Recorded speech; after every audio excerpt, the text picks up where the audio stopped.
Assalamualaikum warahmatullahi wabarakatuh. Bismillahirrahmanirrahim. Alhamdulillahi rabbil alamin.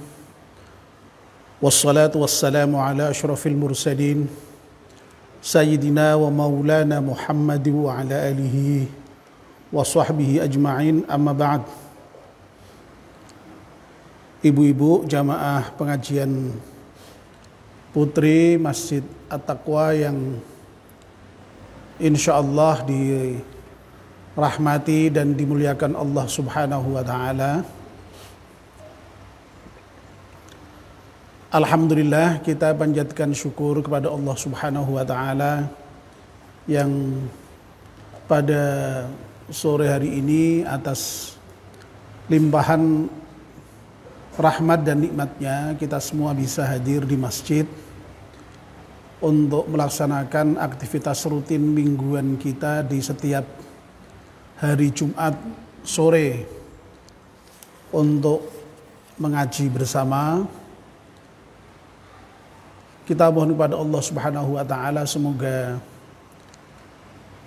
kajian yang kita lakukan setiap Jumat sore ini bisa menambah kualitas ilmu kita dan mudah-mudahan juga pada gilirannya bisa menambah kualitas iman dan amal kita. Amin ya rabbal alamin. Suaranya cukup jelas ya? Jelas, oh ya. Ibu-ibu yang saya muliakan, kalau tidak salah ingat, kajian kita yang terakhir beberapa pekan yang lalu sudah sampai kepada cabang iman yang nomor 17, yaitu mencari ilmu. Saya sudah menyampaikan bahwa kita sebagai orang yang beriman ini dituntut untuk mencari ilmu. Banyak sekali ayat-ayat Al-Quran maupun Al-Hadis yang menuntut kita, umat Islam ini, orang yang beriman ini untuk mau belajar, mau mencari ilmu. Saya juga sudah menyampaikan alasan mengapa kita itu harus mencari ilmu. Ya. Di antara yang kemarin sudah saya sampaikan bahwa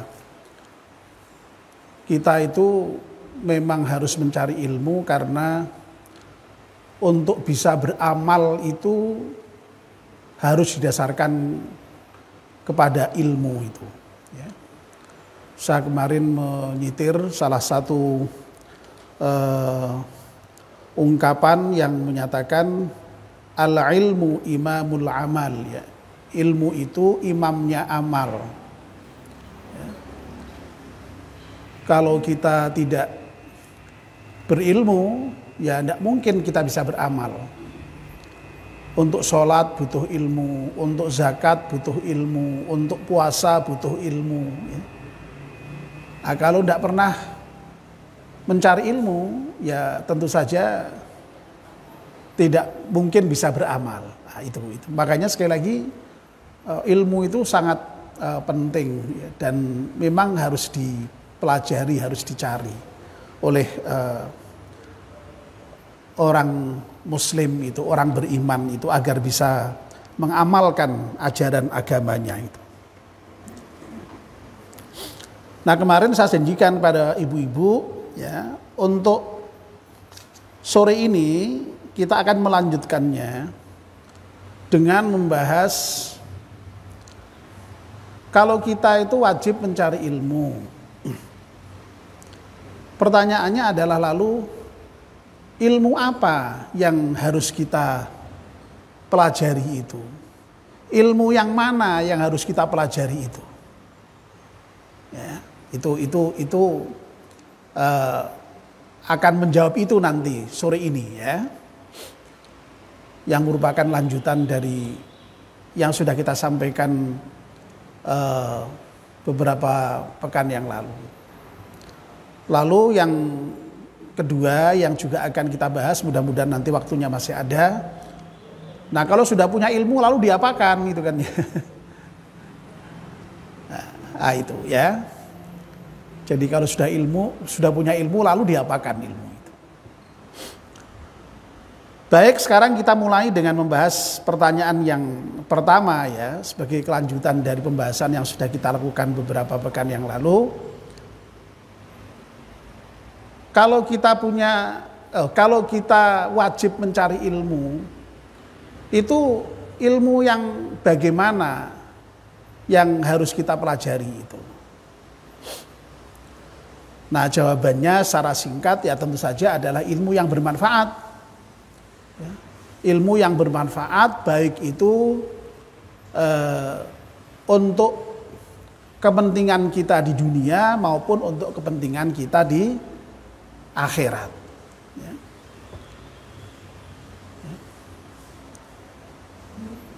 Untuk bahagia di dunia ini ya butuh ilmu, untuk bahagia di akhirat apalagi ya tentu butuh ilmu. Nah, ilmu yang bermanfaat untuk kepentingan, untuk kebahagiaan, untuk kesejahteraan kita di dunia ini ya memang perlu kita pelajari. Makanya ada ungkapan yang sangat terkenal itu ya. Ada yang menisbahkan itu sebagai hadis, tapi ada yang menyatakan itu hanya ungkapan dalam bahasa Arab seperti kata-kata mutiara begitulah ya. Man aradad dunya fa'alaihi bil ilmi wa man aradal akhirata fa'alaihi bil ilmi wa man aradahuma fa'alaihi bil ilmi. Ya. Kalau orang ingin bahagia, ingin sejahtera, ingin jaya di dunia, butuh ilmu. Ya. Ya. Orang yang ingin bahagia, sejahtera, jaya di akhirat, butuh ilmu juga. Kalau ingin bahagia, sejahtera, dua-duanya, dunia akhirat juga butuh ilmu juga. Tidak ada yang tidak butuh ilmu. Wong bayangkan ya, wong Pak Petani itu loh ya, mencangkul itu butuh ilmu. Lu mencangkul lo nggak ngerti ilmunya ya, malah iso-iso sikile sing kena pacul ya toh. Ya, butuh ilmu. Ya. Tukang batu aja itu ya butuh ilmu, tukang kayu butuh ilmu, tukang insinyur juga butuh ilmu ya toh, butuh ilmu semua ya. Tidak ada yang tidak butuh ilmu itu. Dukun butuh ilmu enggak? Butuh ilmu perdukungan ya. Apalagi dokter butuh ilmu. Ya. Untuk kepentingan dunia itu butuh ilmu. Untuk berdagang butuh ilmu. Ya. Apalagi sampai untuk menjadi guru ya, butuh ilmu.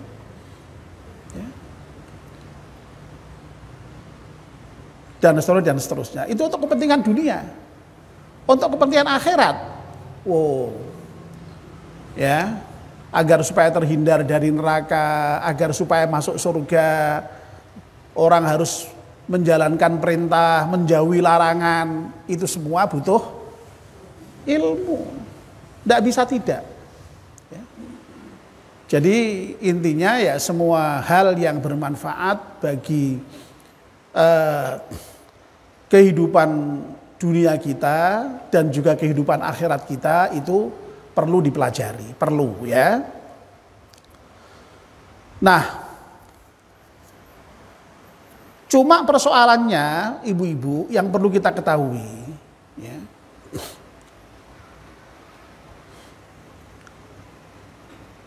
Ilmu itu kan sangat banyak, ya, sangat luas,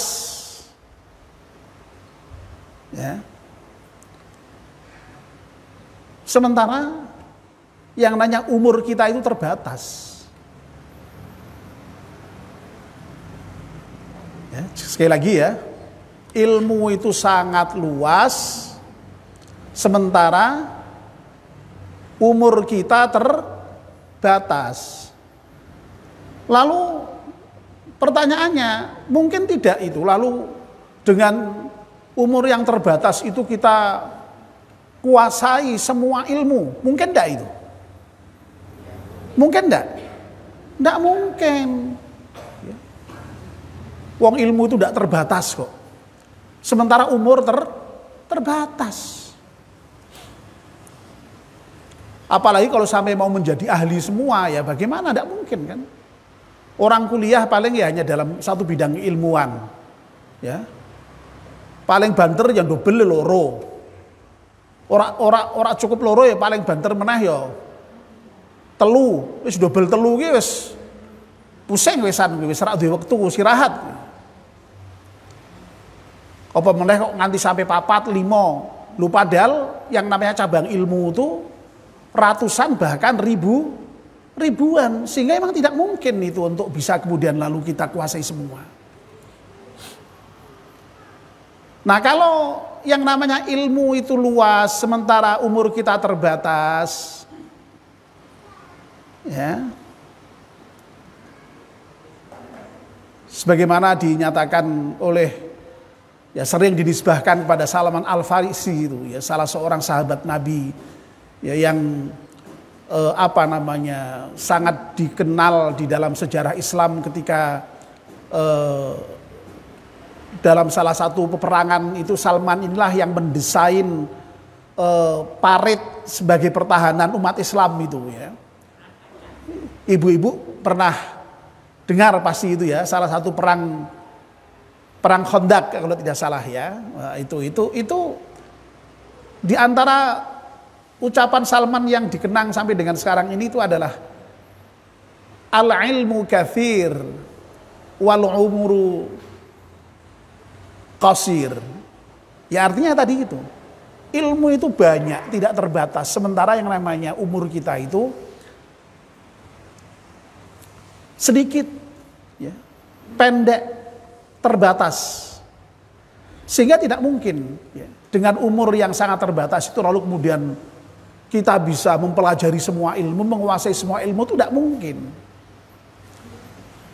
Nah, pertanyaannya lalu, kalau yang namanya mempelajari semua ilmu itu tidak mungkin, ya, jadi nuwun sewu, ya, mempelajari ilmu itu tidak mungkin karena ilmu itu banyak, yang namanya umur terbatas. Lalu yang diperlukan apa ibu-ibu kira-kira? Yang diperlukan apa lalu?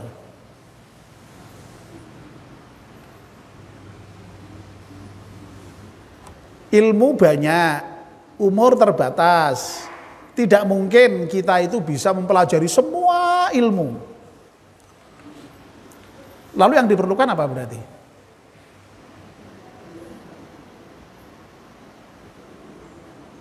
Harus ada skala prioritas, ya. Mana sekiranya ilmu itu yang harus didahulukan, ya, atau dipentingkan untuk dipelajari itu, ya. Salah memilih prioritas, bisa menjadi penyesalan selamanya, ya. Dan itu yang kadang-kadang tidak disadari oleh kita, ya. Nah, dalam kaitannya dengan bagaimana memilih prioritas ini, saya kira akan bagus kalau kita ini mau merujuk kepada pandangan Al-Ghazali, ya, salah seorang pemikir Islam yang sangat luar biasa, ya, yang hidup pada abad ke 10 dan 11 Masehi ya. Jadi beliau itu lahir pada tahun 1508 Masehi dan wafat tahun 1111 Masehi. Oh berarti bukan abad 10 dan 11, abad 11 dan abad 12 berarti Masehi ya. Yang dikenal dengan Hujjatul Islam itu ya. Pemikir yang boleh dikatakan ya paling besar lah dalam sejarah pemikiran Islam itu, sehingga sampai oleh umat Islam diberi gelar sebagai Hujjatul Islam itu. Ya, argumen Islam itu. Ya. Nah, ibu-ibu yang saya hormati, Al-Ghazali itu di dalam salah satu pemikirannya itu beliau melakukan pembagian terhadap ilmu. Ya, jadi ilmu itu dibagi ya, dikelompokkan ke dalam kelompok-kelompok tertentu. Dan Al-Ghazali ini memang luar biasa ya, ketika beliau melakukan pembagian terhadap ilmu ini dari berbagai macam dasar atau dari berbagai macam segi. Ya. Makanya Al-Ghazali ini kalau di dalam sejarah pemikiran Islam itu juga dikenal sebagai seorang ahli epistemologi, ahli filsafat pengetahuan yang besar ya di dalam sejarah pemikiran Islam. Karena diantaranya ya ini, ya, dalam hal melakukan klasifikasi ilmu atau pembagian ilmu ini, beliau melakukannya dengan sangat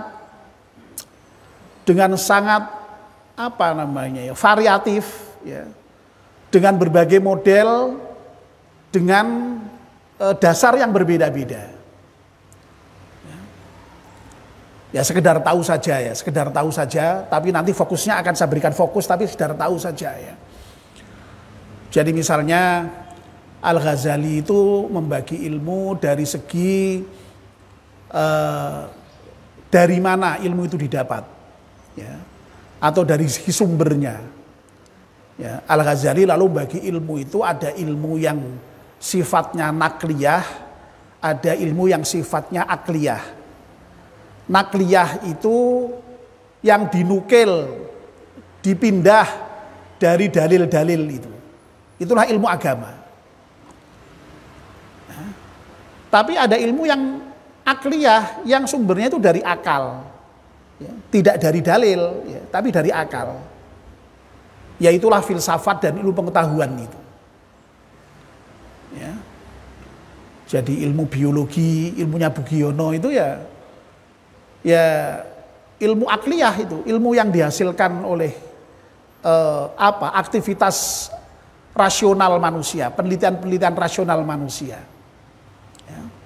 Tapi kalau ilmu fikih, ilmu kalam, itu adalah ilmu yang dinukil dari dalil-dalil, dari Al-Quran, dari hadis.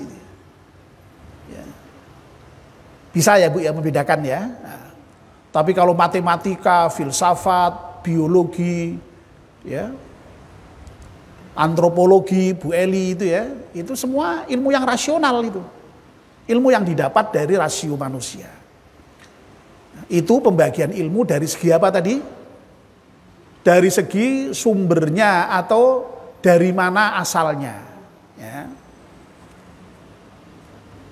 Al-Ghazali juga membagi ilmu itu dari segi bagaimana cara mendapatkan ilmu itu. Nah kalau bagaimana cara mendapatkannya, ilmu itu bisa dibedakan menjadi dua. Ada ilmu yang sifatnya husuli. Ilmu yang husuli itu berarti ya ilmu yang dihasilkan melalui proses belajar, penelitian, pengkajian, lalu mendapatkan ilmu. Nah, itu husuli namanya. Ya. Tapi ada ilmu itu yang huduri. Huduri itu maksudnya bagaimana? Ilmu itu dihadirkan oleh Allah. Tanpa belajar, tapi orang itu punya ilmu. Pernah dengar Bu, jenis ilmu yang seperti itu?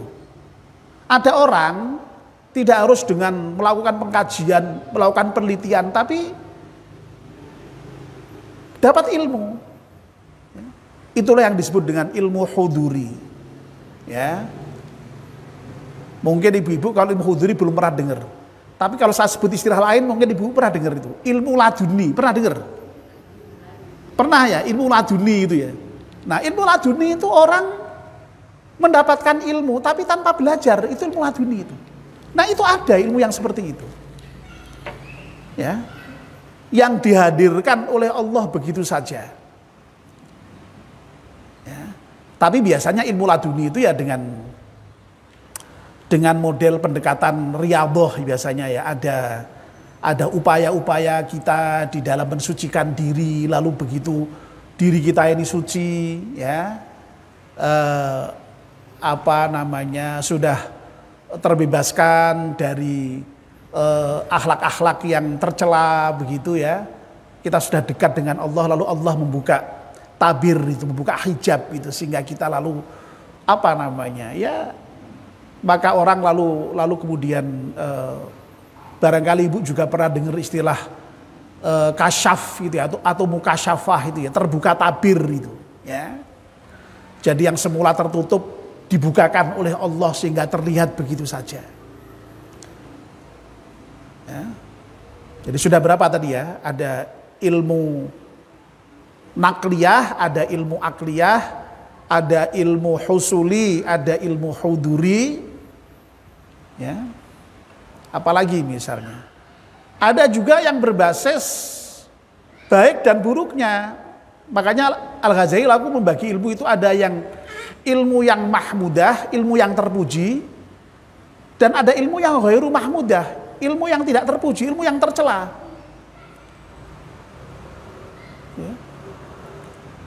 Ya kalau ilmu fikih, ilmu kedokteran, ilmu arsitek, loh itu kan terpuji semua itu untuk kebaikan semua itu. Tapi jangan lupa ada loh ilmu itu yang tidak bagus, ya, yang tercela. Ya misalnya apa? Ya ada yang disebut dengan ilmu hitam itu, ya itu kan ilmu juga itu, ya. Nah, itu tidak terpuji. Itu. Ya, sudah 3 ya. Supaya tahu, ya paling tidak tuh, ya ini kan seperti kuliah jadinya ya, sekali-sekali lah ya, seperti kuliah begitu ya. Iya. Lalu yang keempat yang nanti akan kita bicarakan lebih lanjut itu adalah Al-Ghazali itu juga membagi ilmu dari segi kewajibannya. Ya. Nah, Al-Ghazali itu membagi ilmu, ada yang sifatnya wajib ain, ada yang sifatnya wajib kifayah. Ya. Jadi luar biasa Al-Ghazali ini di dalam melakukan pembagian ilmu ini menjadi berbagai macam pembagian tadi itu dengan dasar masing-masing tadi itu, ya. Nah, ibu-ibu yang saya hormati, saya kira ibu-ibu sudah tahu ya yang namanya apa yang disebut sebagai wajib ain dan sebagai wajib kifayah itu. Ya. Kalau wajib ain ya, itu adalah kewajiban yang sifatnya individual. Kewajiban yang sifatnya perseorangan. Contohnya apa, Bu? Yang namanya wajib yang perseorangan itu. Sholat ya. Sholat itu merupakan kewajiban dalam Islam yang sifatnya individual, yang sifatnya perseorangan. Itulah yang disebut dengan wajib ain atau fardu ain itu. Maksudnya apa? Maksudnya adalah kewajiban sholat itu harus dilakukan oleh setiap muslim secara individual. Ya, Pak Solihan punya kewajiban individual, tidak bisa diwakilkan kepada siapapun. Ya. Bu Fadil punya kewajiban individual yang tidak bisa diwakilkan kepada siapapun. Ya. Kalau tidak melakukan dosa. Tapi sebaliknya kalau melaksanakan mendapatkan pahala. Itulah yang disebut dengan wajib ain itu. Ya. Puasa juga begitu, itu wajib ain itu. Setiap individu harus wajib, harus melaksanakan puasa. Zakat pun juga begitu, haji pun juga begitu. Nah, kalau wajib kifayah itu wajib yang sifatnya komunal, ya, yang sifatnya kemasyarakatan. Artinya apa Bu itu Bu?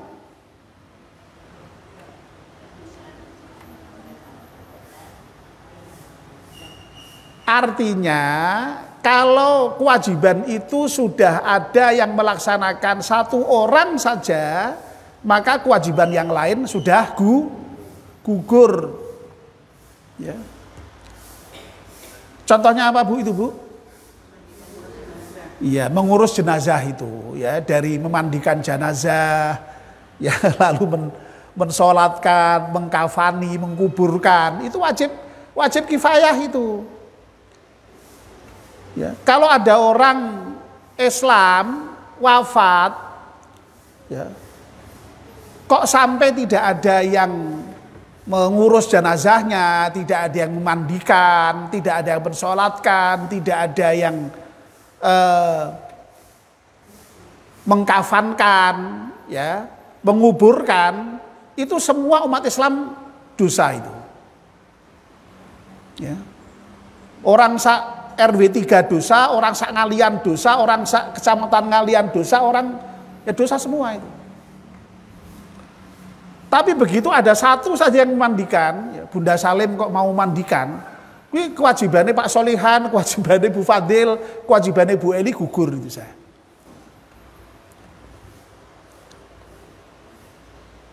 Ya. Clear saya kira ya Bu ini ya, clear ya. Jadi itulah bedanya antara yang disebut dengan fardu ain dengan fardu kifayah. Tapi kalau sholat enggak, sholat Pak Solehan enggak sholat ya dosa Pak Solehan. Ya. Ya. Bu Eli enggak sholat ya Bu Eli ya dosa. Ya. Setiap individu kalau tidak melakukan itu dosa. Itu yang disebut dengan fardu kifayah. Fardu ain maksudnya. Oh berarti ibu-ibu sudah paham. Nyatanya begitu saya menyebut fardu kifayah udah protes semua ya. Ya. Tapi kalau fardu kifayah sekali lagi asal sudah dilakukan oleh satu anggota komunitas saja itu gugur ya kewajiban dari semua anggota masyarakat itu. Nah selama ini itu yang di sebuah contoh, nanti kita contohkan dengan ilmu itu nanti makanya ya. Lah ilmu itu menurut Al-Ghazali juga begitu. Ada yang sifatnya wajib ain, ada yang sifatnya wajib kifayah. Ya. Nah ilmu yang wajib ain yang bagaimana? Ilmu yang wajib ain ya ilmu yang secara individual kita harus ketahui ilmu itu untuk bisa mengamalkan perintah-perintah itu yang sifatnya aini tadi itu, yang sifatnya individual tadi itu. Contoh sekarang, sholat itu berarti ilmu yang sifatnya wajib ain atau kifayah Bu? Ain, karena apa? Karena seluruh umat Islam siapapun dia secara individual wajib melaksanakan sholat secara individual. Ya. Ilmu tentang akidah, tentang mengetahui Allah, mentauhidkan Allah, itu wajib ain atau wajib kifayah?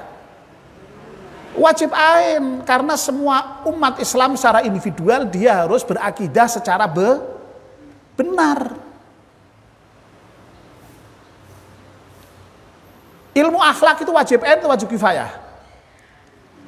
Wajib ain, karena setiap umat Islam itu dituntut untuk secara individual berakhlak dengan baik. Tapi sekarang saya tanya misalnya, ilmu kedokteran itu wajib ain atau wajib kifayah? Pertanyaannya gampang, apa setiap orang harus menjadi dokter? Tidak kan? Tidak.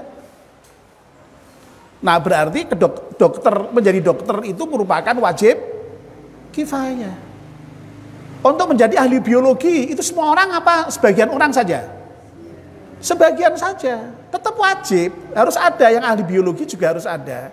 Yang ahli kedokteran juga harus ada. Ya. Loh kalau nggak ada ahli kedokteran, kalau ada umat Islam sakit gimana? Siapa yang ngobati? Ya. Wajib juga kan ya? Ya. Orang Islam kalau sakit harus berobat. Berarti harus ada dokter toh ya. Berarti harus ada itu yang jadi dokter. Jangan sampai nggak ada yang jadi dokter itu. Tapi kan tidak semua orang harus jadi dokter. Makanya jadi dokter itu wajib kifayah.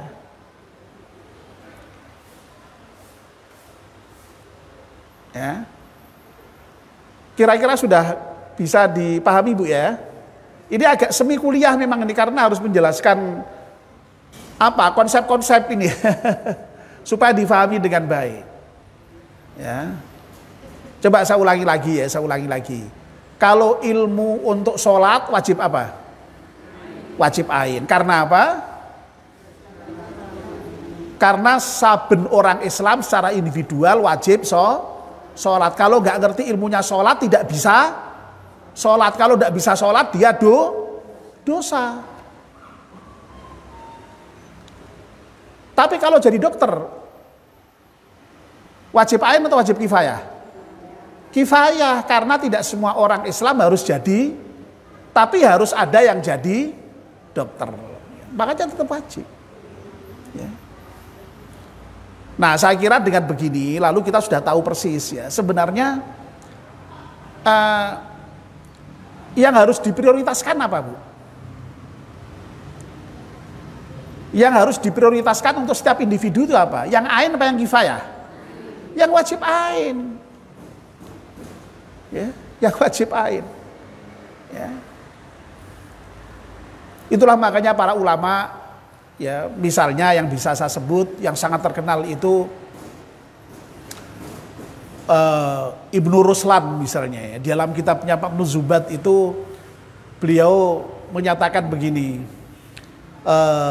awwalu wajibin 'alal insani ma'rifatul ilahi bistiqani. Kewajiban pertama bagi seorang manusia itu adalah mengetahui Tuhannya dengan yakin. Ya. Nah, berarti kan harus mempelajari ilmu akidah dengan benar itu. Ya. Itu yang pertama sekali, ya, ilmu akidah harus dipelajari. Ya. Agar supaya keyakinan kita kepada Allah itu benar dengan seluruh sifat-sifatnya itu, yang al-husna itu. Ya. Lalu yang juga harus dipelajari apa? Ya ilmu ibadah tentu saja kan. Sebab kita wajib beribadah. Ilmunya sholat, ilmunya puasa, ilmunya zakat. Itu juga harus kita pelajari dengan baik. Dan itu merupakan wajib ain. Setiap individu harus tahu itu, tidak boleh tidak. Karena apa? Karena setiap individu wajib ibadah. Ilmu akhlak, ya. Nah, itu. Ya. Jadi minimal itu ya. Ya. Akidah, ibadah, akhlak ini harus dipelajari agar supaya akidah kita benar, ibadah kita benar dan baik, akhlak kita juga baik dan benar. Ya. Nah tentu saja ya setelah itu silahkan. Mau ambil biologi silahkan, mau ambil kedokteran silahkan, mau ambil antropologi silahkan, mau ambil ekonomi silahkan, mau ambil kimia silahkan, mau ambil apa silahkan, semuanya baik. Semuanya dibutuhkan, tidak ada yang dilarang. Ya.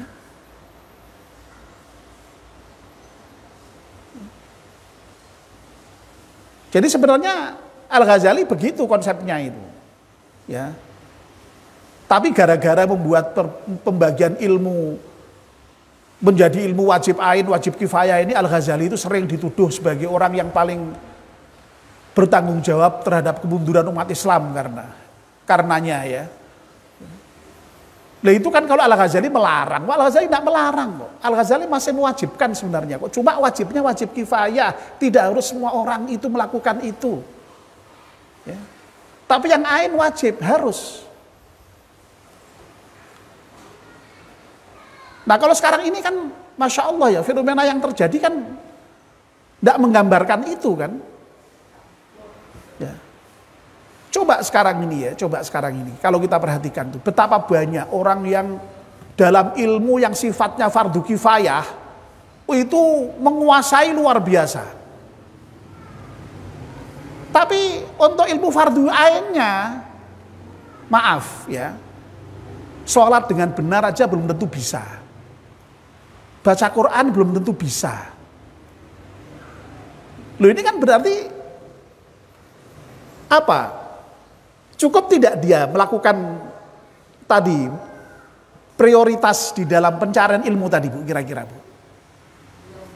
Belum kan ya, belum. Jadi pada umumnya orang itu masih memprioritaskan justru yang fardu kifayah, fardu ainnya malah sok ditinggal. Ya. Nah untuk ilmu fardu ain tentu saja bukan harus menjadi expert, bukan menjadi alim betul ya enggak. Ya sekedar tahu, bisa melaksanakan sholat dengan benar, ibadah dengan benar, keyakinannya benar, akhlaknya benar, itu sudah cukup sebenarnya. Tidak harus menjadi alim, menjadi kiai, menjadi mubaligh, enggak harus seperti itu, enggak. Tapi harus tahu. Ya, ilmu-ilmu yang fardu ain tadi itu. Nah untuk yang fardu kifayah silahkan sesuai dengan minat ya, dan kecenderungan kita masing-masing. Karena memang kita ini kan oleh Allah diciptakan sesuai dengan ya katakanlah kecenderungan masing-masing. Kullu ya'malu ala syakilati. Ya. Silakan. Ya. Asal jangan sampai terjebak pada ilmu yang tercela tadi itu ya. Sebab kalau Al-Ghazali memang ada ilmu yang tercela itu. Ya. Nah, itu. Nah, saya kira ibu-ibu yang saya hormati ya dengan memahami terkait dengan ilmu mana yang kita pelajari ini akan bisa mengantarkan kita menghadapi tadi itu situasi yang menunjukkan bahwa ilmu itu luas, tidak terbatas, sementara umur kita itu pendek dan terbatas. Ya, sekali lagi makanya kita harus melakukan prioritas tadi itu, melakukan pilihan-pilihan dengan prioritas tertentu tadi itu. Nah sekali lagi ya, konsep Al-Ghazali itu menurut saya bisa dijadikan sebagai dasar di dalam rangka untuk menetapkan prioritas itu. Ya. Ya. Dan mudah-mudahan lah ya anak-anak kita, cucu-cucu kita itu jangan sampai salah lah di dalam hal memilih prioritas ini. Ya. Jadi sekali lagi kalau saya katakan ilmu akidah, ilmu ibadah, ilmu akhlak tadi itu bukan berarti harus menjadi expert, bukan. Sekedar bisa melaksanakan dengan baik, ya. Akidahnya benar, ya. Ibadahnya benar, akhlaknya baik, itu sudah cukup sebenarnya itu. Jangan sampai sekali lagi dalam ilmu kifayah ya sampai misalnya mencapai gelar pendidikan yang tertinggi, doktor, ya. Tapi misalnya untuk sholat saja tidak bisa, loh itu kan ya sayang kan ya, sayang sekali kan, sayang sekali itu. Dan itu banyak tidak terjadi di masyarakat kita, banyak kan, banyak terjadi di masyarakat kita. Ya. Itu berarti tidak bisa membuat skala prioritas di dalam melakukan pencarian ilmu di dalam kehidupannya yang sangat terbatas. Ya. Nah lalu kalau sudah terlanjur bagaimana Pak? Oh tidak ada kata terlambat. Ya. Untuk belajar yang ilmu fardu ain itu bisa kapan saja. Ya, kalau sekarang sadar ya sekarang dimulai ya. Makanya sekarang kan juga muncul kan fenomena orang sudah di usia sudah tua belajar agama ya. Sampai belajar Al-Qur'an termasuk. Ya masuk bisa bahasa Inggris, bisa bahasa macam-macam kok. Baca Quran enggak bisa. Loh itu kan ya agak tidak bisa, susah difahami itu dari konteks sebagai orang beragama yang baik loh ya. Nah ini.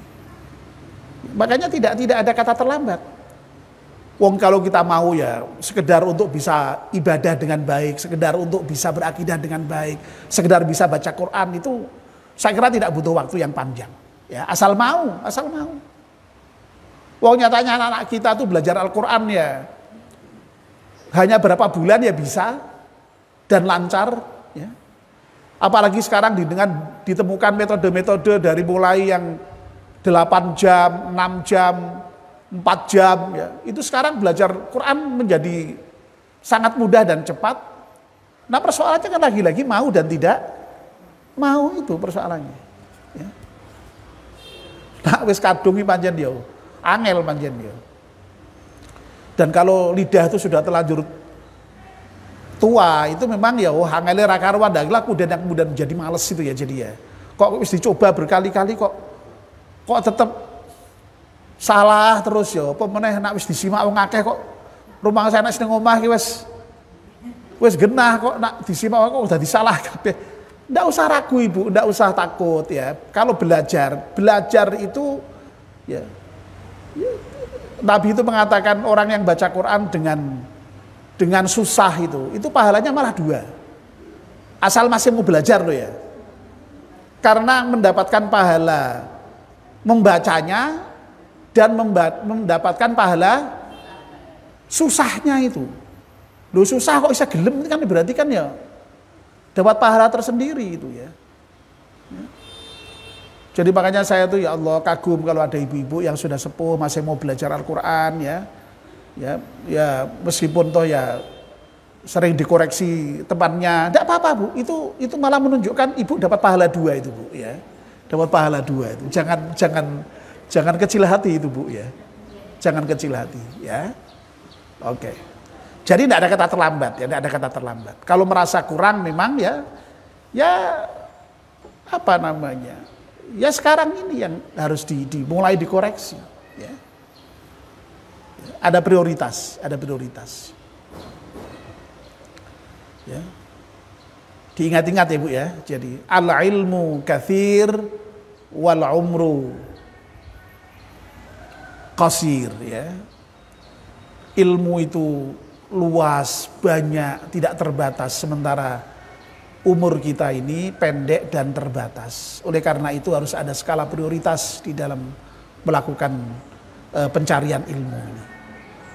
Kalau Al-Farisi malah eksplisit sekali ya. Ketika beliau mengatakan seperti itu, di bagian berikutnya beliau mengatakan oleh karena itu fokuskan kepada ilmu yang bermanfaat untuk agamamu. Al-Farisi begitu ya. Tapi kalau saya lebih moderat ya, ilmu apa saja yang bermanfaat silahkan dan dipelajari, tapi harus ada skala prioritas ya. Bukan berarti yang lain tidak boleh, boleh. Al-Ghazali masih mewajibkan, wajib kifayah tadi itu ya, wajib. Ya. Oke ya. Oke. Baik, saya kira ini pertanyaan pertama sudah terjawab ya. Jadi ilmu apa yang harus kita pelajari tadi itu. Nah sekarang yang bagian kedua dan bagian yang terakhir di dalam membahas cabang iman yang nomor 17 yakni mencari ilmu ini adalah kalau kemudian kita sudah mendapatkan ilmu itu lalu kemudian diapakan ya. Nah itu. Nah jawabannya tentu saja bahwa ilmu itu harus diamalkan ya. Jangan ilmu itu hanya kemudian ya sekedar ya sebagai pengetahuan saja ya. Tahu kalau sholat itu wajib aja, cuma tahu tok sholat itu wajib tapi tidak pernah sholat ya. Tahu puasa itu wajib, tapi setiap Ramadan tidak pernah puasa. Tahu zakat itu wajib, tapi tidak pernah berzakat, padahal sudah mampu. Tahu kalau memberi itu baik, tidak pernah memberi, padahal bisa memberi. Ya. Tahu ngerasani itu Allah, tidak baik, tapi tetap ngerasani. Ya. Tahu memfitnah itu tidak baik, tapi tetap memfitnah. Lah, ya tidak seperti itu. Kalau bisa, ya ilmu itu setelah diketahui, ya diamalkan. Ya, Masya Allah, Bunda Salim itu setiap kali saya kirimi YouTube itu ya, itu selalu ya Allah, semoga saya bisa mengamalkan. Ya, selalu berdoa itu ya. Ya Allah, semoga saya bisa mengamalkan. Ya, ya begitu memang. Jadi memang harapannya setelah tahu itu diamalkan. Ya, diamalkan. Ada pepatah dalam bahasa Arab ya. Dulu saya tuh waktu belajar di Sanawiyah itu diantaranya ada mata pelajaran yang bernama mahfudzat. Mahfudzat itu hafalan sebenarnya. Tapi yang dihafalkan itu ya kalau dalam bahasa Indonesia itu semacam kata-kata mutiara itulah ya. Kata-kata mutiara itu. Ya. Itu dalam bahasa Arab ada mahfudzat begini bunyinya. Al-ilmu bila amalin kasyajari bila thamarin. Ilmu itu kalau tidak diamalkan ibarat pohon tanpa buah. Ya. Ya. Jadi kita berharap pohon itu kan ya supaya berbuah, buahnya itu yang diharapkan gitu. Lah itu tidak berbuah. Lah ya kira ilmu seperti itu kalau nggak diamalkan itu. Ya. Tapi kalau ada buahnya kan senang itu. Ya. Itulah ilmu yang bermanfaat itu, ya. Nah, itu. Malah dalam kitab An-Nuzubat ya, yang kemarin kalau tidak salah subuhan ngaji kapan itu ya, 2 hari yang lalu atau itu. Pak Fadil juga menyitir itu. Ya. Ketika bicara yang dalam bahasa Jawanya apa itu kemarin? Ojo jarkoni ya. Jarkoni tahu Bu ya? Apa itu Bu? Iso ngajar atau iso ujar ora iso lakoni ya. Nah Pak Fadil kemarin kan nyinggung itu ya kalau nggak salah ya. Yang subuhan siapa yang ingat kemarin Pak Fadil bicara itu ya. Itu Pak Fadil juga mengutip itu ya. Salah satu pengendikan dari Ibnu Ruslan dalam kitab An-Nuzubat juga ya. Fa'alimun bi'ilmihi lam ya'malan mu'adzabun min qabli ubadil wathan. Orang yang berilmu kok kemudian tidak mengamalkan ilmunya itu akan disiksa oleh Allah sebelum penyembah berhala. Na'udzubillah min dzalik. Berat makanya. Makanya orang tukang ngomong seperti saya ini risikonya berat loh Bu ya. Berat, jangan dikira ringan itu. Ya. Kalau sampai tidak mengamalkan itu nanti setidak-tidaknya besar dosanya kalau dalam Al-Qur'an ya. Jadi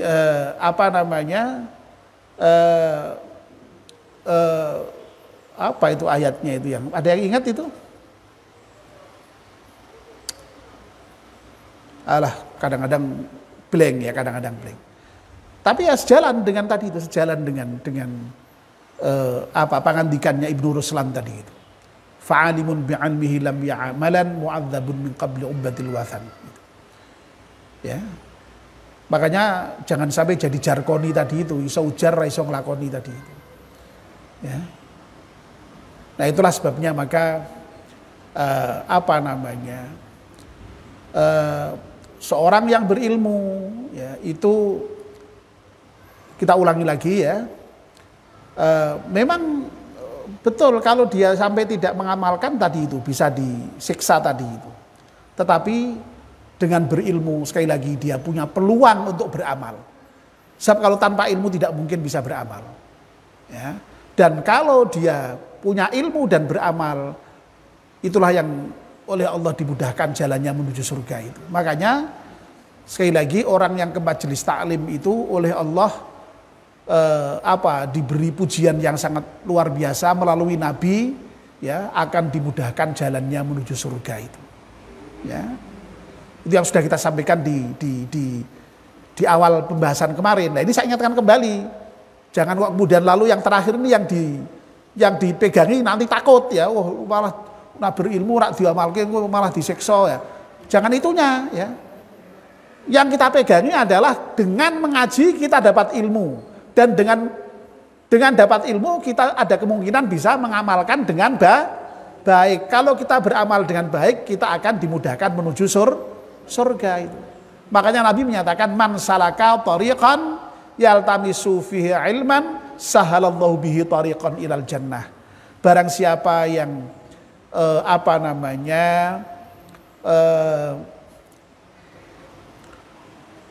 menginjakkan kakinya, melangkahkan kakinya menuju majelis taklim, ya, dan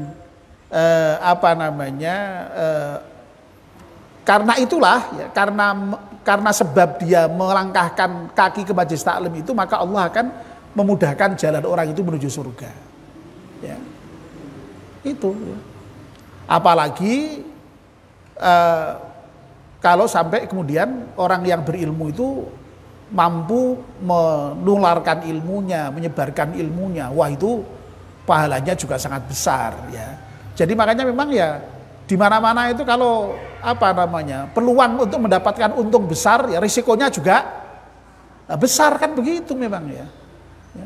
Orang alim itu sekali lagi memang diancam seperti tadi itu, tapi dia juga punya keistimewaan-keistimewaan yang luar biasa yang mau mengajar itu. Ya. Nah itu nanti akan kita bicarakan pada cabang iman yang nomor 18. Apa Bu cabang iman nomor 18 itu? Kalau di buku ibu-ibu itu.